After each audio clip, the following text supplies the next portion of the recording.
Hello friends, today I am going to explain a new topic that is marine pollution, जिसे हिंदी में कहते हैं समुद्री प्रदूषण। अब ये marine pollution क्या होता है?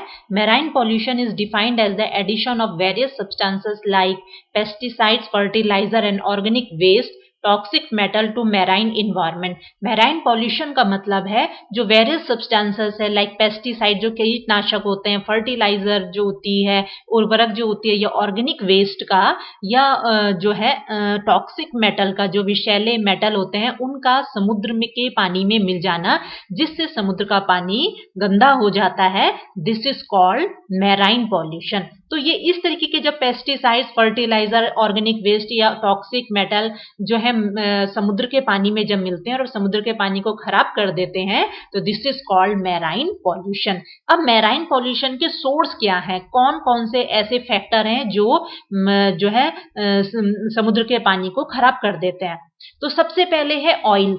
Oil in the marine environment come from the industries, tankers, ship accident. जो ऑयल होता है वो मैराइन इन्वायरमेंट में कहाँ से आता है? इंडस्ट्रीज से निकलने वाला जो गंदा पानी है, उससे कई सारी चीजें उसमें होती हैं, कई सब्सटेंसेस होते हैं। जब वो समुद्र के पानी में मिलता है तो समुद्र के पानी को खराब कर देता है। या टैंकर जो होते हैं, जो शिप जो है, टैंकर जो शिप होते हैं, उसमें टैंकर होते हैं, उसमें जो है तेल को कैरी कर रहे होते हैं जो शिप। तो अगर जैसे उसमें लीकेज हो गई तो उससे जो है समुद्र में तेल मिल जाता है, तो जो है वो समुद्र का पानी खराब हो जाता है। या शिप का एक्सीडेंट जो ऑयल को कैरी कर रहा था, तो अगर उसका एक्सीडेंट हो गया तो तेल जो है पानी में, समुद्र के पानी में मिल जाता है और समुद्र के पानी को खराब कर देता है।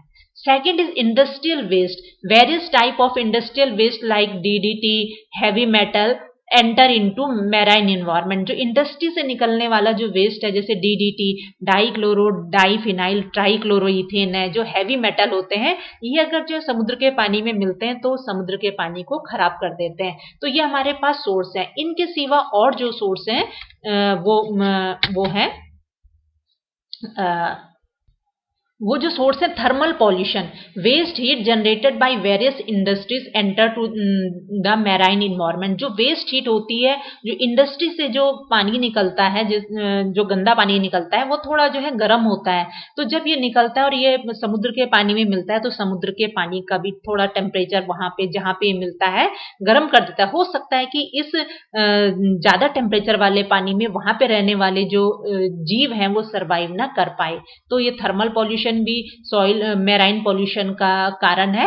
Next is the particulate matter. Particulate matter from mining, soil erosion enter in a marine environment. जो ये कण होते हैं जो माइनिंग से, या जब खाने खोदी जाती हैं, या सॉइल इरोजन जब भूमि कटाव होता है, तो इससे जो ये पर्टिकुलेट मैटर बाहर निकलते हैं, और ये कण है, और जब ये समुद्र के पानी में मिलते हैं तो समुद्र के पानी को क्या कर देते हैं? गंदा कर देते हैं। Next is radioactive substances. Nuclear waste is dumped in sea. जो न्यूक्लियर वेस्ट होता है ये कहाँ डंप किया जाता है? जब सी में, समुद्र के पानी में डाला जाता है, तो ये जो हमारे पास जो है समुद्र के पानी को खराब कर देता है, और उसको मैराइन पॉल्यूशन का कारण है। Nutrients running of from the agriculture lands contain nitrogen and phosphorus enter the marine environment and polluted.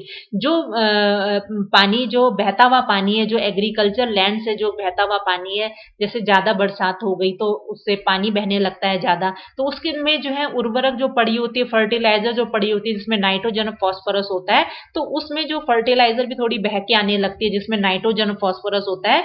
जब ये पानी एंटर करता है समुद्र के पानी में, तो समुद्र के पानी को पॉल्यूट कर देता है। तो ये थे हमारे पास जो वो सारे कारण जिसके कारण समुद्र का पानी क्या होता है? पॉल्यूट हो जाता है। Next is the effect of marine pollution. अगर ये समुद्र के पानी में प्रदूषण हो जाता है तो इसका क्या प्रभाव होगा? तो pathogen, if marine environment is polluted then micro organism will spread various disease like cholera, typhoid and diarrhoea. अगर ये समुद्री प्रदूषण हो जाता है तो सबसे पहले जो माइक्रो ऑर्गेनिज्म होंगे, पैथोजन जो माइक्रो ऑर्गेनिज्म है, ये जो है कई सारी डिसीज को फैलाएंगे, जैसे कॉलरा, हैजा है, टाइफाइड है, ये जो बुखार आता है, और डायरिया, दस्त है। तो इस तरीके से जो है कई सारी डिसीज को फैलाने का कारण हो जाएगा अगर मैराइन पॉल्यूशन होता है। Second is radioactive waste. Radioactive waste enter in a food chain and it will kill several marine organism. जो ये रेडियो एक्टिव वेस्ट है, अगर ये जो है एंटर करता है कहाँ, समुद्र के पानी में, और किसी एक जीव ने के शरीर के अंदर ये चला गया, तो एक क्या जीव को दूसरा जीव खाता है, तो एक के अंदर अगर चला गया तो उसको दूसरा खाएगा, तो वो क्या होता है, उसके अंदर भी जाएगा। इससे जो है डेथ हो सकती है किसी भी जीव की। और अगर कुछ जीवों की डेथ, ऑर्गेनिज्म की जीवों की डेथ होने लगेगी, तो उससे क्या होता है, पूरा जो फूड चेन है मैराइन, जो समुद्र के पानी में, वो सारी क्या हो जाएगी, बिगड़ जाएगी। तो इस कारण से ये जो है प्रभाव पड़ेगा रेडियो एक्टिव वेस्ट के कारण।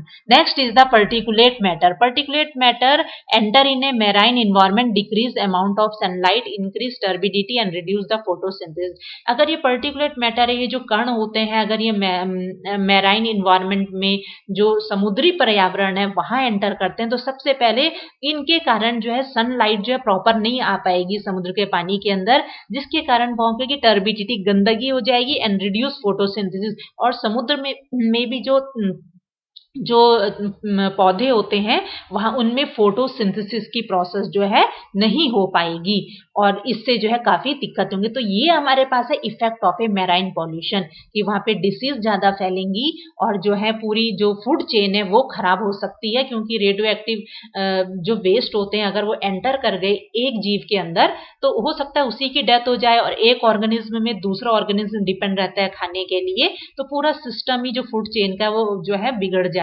और पर्टिकुलेट मैटर अगर ज्यादा मिल गए समुद्र के पानी के अंदर, तो सनलाइट जो है कम आएगी, सनलाइट कम आएगी तो वहां गंदगी हो जाती है, और फोटोसिंथेसिस, जो उसमें पौधे होते हैं छोटे छोटे, उनमें फोटोसिंथेसिस ठीक से नहीं की फोटोसिंथेसिस की प्रोसेस ठीक से नहीं हो पाएगी।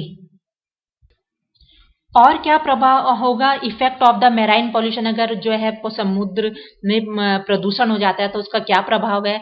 Nutrients, pollutant containing nitrogen and phosphorus enter in marine environment, cause algal blooming, decomposition of algae, decrease oxygen supply and also release toxics which can kill fish. जो पॉल्यूटेंट जो है अगर एंटर कर गए समुद्र के पानी में, जैसे मैंने कहा था कि जो एग्रीकल्चर लैंड से जो पानी आता है, तो उसमें अगर नाइट्रोजन और फास्फोरस की मात्रा होगी, अगर वो ऐसा पानी समुद्र में मिलता है, तो एल्गल ब्लूमिंग, तो इसमें जो है शैवाल है, जो एल्गी है, जो शैवाल है, वहां पे वो ज्यादा हो जाएगा। और जब इनका डिकम्पोजिशन होता है इस शैवाल का, तो इसके लिए जो माइक्रो ऑर्गेनिज्म होते हैं, ऑक्सीजन की जरूरत पड़ती है। अगर सारी की सारी ऑक्सीजन, मतलब मैक्सिमम अमाउंट ऑफ ऑक्सीजन ये जो है माइक्रो ऑर्गेनिज्म यूज कर लेंगे एल्गी के डिकम्पोजिशन के लिए, तो ऑक्सीजन की कमी हो जाएगी कहाँ, समुद्र के पानी के अंदर।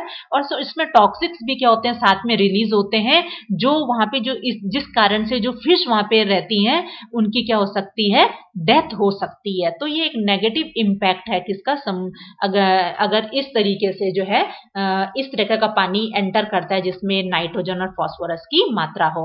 नेक्स्ट है oil spill. Important source of marine pollution is oil in marine environment which comes from industries, ship accident. Oil is immiscible in water spread in large area of sea. This oil is absorbed by phytoplankton and these are eaten by higher organisms. Fish and larvae die as gills get coated with the oil. जो oil spill होती है, हमें पता है जो समुद्री जो प्रदूषण होता है, इसमें जो ऑयल होती है ये मैराइन इन्वायरमेंट में आती है। समुद्र में जो अगर ऑयल गिर गया, तो किसी भी तरीके से आ गया इंडस्ट्रीज से या शिप के एक्सीडेंट के कारण, जो ऑयल कैरी कर रहा था शिप, हमें पता है oil is immiscible with water. Oil जो है वाटर के साथ क्या होता है, इमिसिबल होता है, जिसके कारण जो है ये क्या होता है, ऑयल जो है फैल जाता है समुद्र के काफी बड़े हिस्से में, जो है ये ऑयल जो है फैल जाता है, और ये ऑयल एब्जॉर्ब हो जाता है। जो फाइटोप्लैंक्टन, जो उसमें जो पादप होते हैं, जो छोटे पौधे होते हैं जो वो ऑयल को एब्जॉर्ब कर लेते हैं, और अगर इनको इन पौधों को, किसी ने इनकी पत्तियों को, किसी ने हायर ऑर्गेनिज्म में खा लिया, तो जिसने भी किसी ने खाया तो जैसे खाएंगे तो उनकी डेथ हो सकती है, जैसे फिश और लार्वा जो है की डेथ हो सकती है, डाई एज अ, अगर ये इन छोटी छोटी पत्तियों को खा रहे हैं, ये कोई जो ये समुद्री जीव इनको खा रहे हैं, इन पादपों को, जिन पादपों ने ऑयल को एब्जॉर्ब किया है, तो इनकी गिल्स के अंदर भी क्या होता है, ऑयल, गिल्स में जो है ऑयल आ जाता है, कोटेड हो जाता है ऑयल, इनके गिल्स कोटेड हो जाते हैं ऑयल से, तो इनकी जो है डेथ हो सकती है। तो ये हमारे पास जो है सारे क्या है, प्रभाव हैं। किस चीज के प्रभाव हैं? जो है समुद्री प्रदूषण के, अगर समुद्र में प्रदूषण होता है। Now the control of marine pollution. अब समुद्री प्रदूषण को का कंट्रोल कैसे कर सकते हैं? Number 1 is the run off from various source should not be allowed to fall in marine environment. जो ये बहता हुआ पानी है जो वेरियस सोर्सेज से आता है, इंडस्ट्री से आ रहा है या कहीं और से आ रहा है, तो इसको अलाउ नहीं होना चाहिए किसमें, कि वो समुद्र में समुद्री पर्यावरण में उसे में मिले। तो इस तरह से अगर पाबंदियां होंगी तो समुद्री प्रदूषण से बचा जा सकता है। दूसरा, nuclear waste, toxic metal waste should not be dumped in a marine environment. जो न्यूक्लियर वेस्ट होता है या टॉक्सिक जो मेटल होते हैं, विषैले जो मेटल होते हैं, इन्हें जो है समुद्री पर्यावरण में नहीं डालना चाहिए, समुद्र के पानी में नहीं डालना चाहिए। तभी जो है कंट्रोल किया जा सकता है मैराइन पॉल्यूशन का। Next is the strict rule should be implemented on those who are polluting marine environment. ये स्ट्रिक्ट रूल्स होनी चाहिए कुछ, जो कोई भी जो है समुद्र के पानी को गंदा कर रहा है, समुद्र के पानी में कोई भी इंडस्ट्री से गंदा पानी आ रहा है या किसी और माध्यम से गंदा पानी आ रहा है, जिस किसी कारण से भी, या कोई जाकर के डंप कर रहा है वेस्ट को वहां पे, तो जो भी कोई किसी कारण से जो है, जो लोग जो है ये समुद्र के पानी को गंदा करने के लिए रिस्पॉन्सिबल है, इनके लिए कुछ सख्त नियम होने चाहिए, तभी समुद्री पर्यावरण समुद्र को के पानी को गंदा होने से बचाया जा सकता है, यानी समुद्री जो प्रदूषण है उसे रोका जा सकता है। Next is the development activities near coastal area should be done only after through environment assessment. जो डेवलपमेंट एक्टिविटी है, जैसे कुछ भी बन रहा है जो कोस्टल एरिया, तटीय क्षेत्र के आसपास जो भी कोई निर्माण वाली चीजें बन रही है डेवलपमेंट के लिए, तो इसका जो है डेवलपमेंट का जो एक्टिविटी है, इसके लिए जो अलाउ तभी करना चाहिए, पहले इन्वायरमेंट असेसमेंट, पूरे जो है एक मूल्यांकन के बाद, कि कहीं ये जो डेवलपमेंट एक्टिविटी हो रही है, कहीं इसके कारण जो है इन्वायरमेंट को कोई नुकसान तो नहीं हो रहा है, या समुद्र के पानी को कोई, जो पहले समुद्र का पानी है वहां पे, उसे कोई नुकसान तो नहीं हो रहा है, या बाकी हवा को कोई नुकसान तो नहीं हो रहा है। तो अगर उसमें कोई नुकसान ना हो रहा हो तो ये डेवलपमेंट एक्टिविटी को अलाउ करना चाहिए, तभी हम कंट्रोल कर सकते हैं मैराइन पॉल्यूशन को। Next is the oil leaked in the sea should be extracted. जो ऑयल जो है, अब जो है oil leaked in the sea should be extracted. अगर ऑयल किसी भी तरीके से गिर गया है, जैसे शिप का एक्सीडेंट हो गया है या किसी माध्यम से आ गया है समुद्र के पानी में ऑयल, तो उसे बाहर निकाल देना चाहिए। तभी जो है, अगर हम इस तरीके से अपनाएंगे ये सारी चीजें, तो जो है मैराइन पॉल्यूशन में कंट्रोल किया जा सकता है। This topic is completed. Thanks.